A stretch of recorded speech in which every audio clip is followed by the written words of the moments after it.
Hello humans of the world. My name is Arthur, and this is the wonderful world of QA.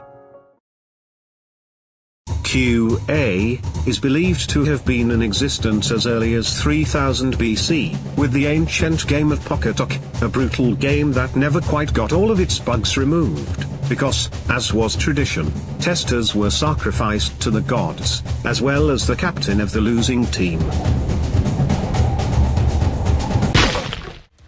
If we cross the Atlantic, we find QA testers slugging it out in gladiator battles in the year 264 BC. Testers debugged everything from fighting techniques to unique ways of dying.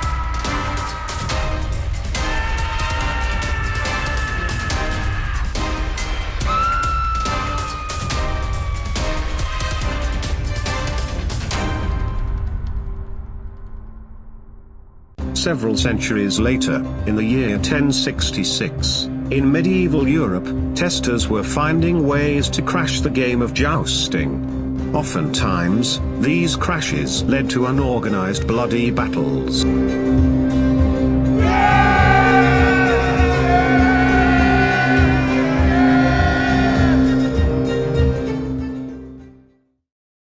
Unfortunately, a few centuries later, the world's so-called greatest games became quite dull. Testers became unmotivated due to the lack of excitement, and promptly died.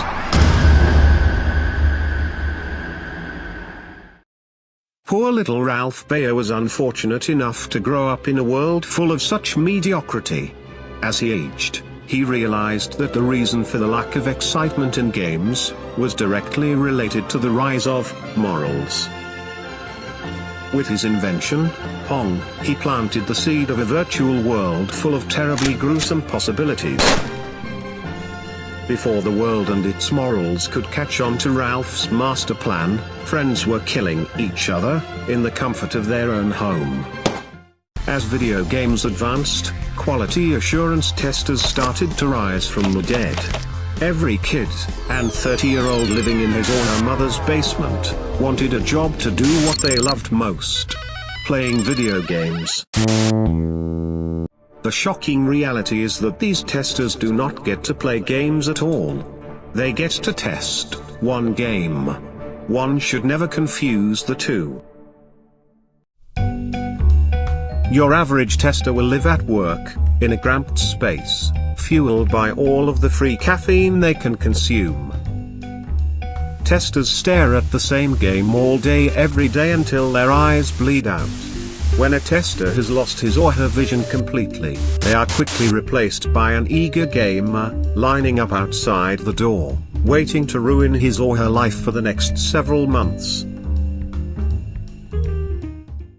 These hard-working testers are also generally hated by everyone.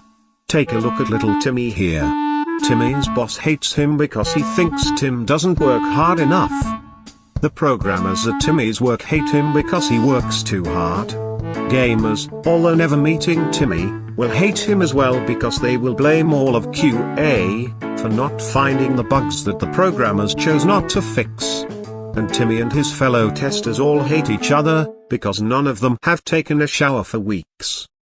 Quality assurance has been a part of some of the greatest games in the world's history. Testers have slaved away to please you the gamer, for months, leaving humanity behind. These testers emerge from the scum of the game industry, beaten, torn, hated, and, eventually,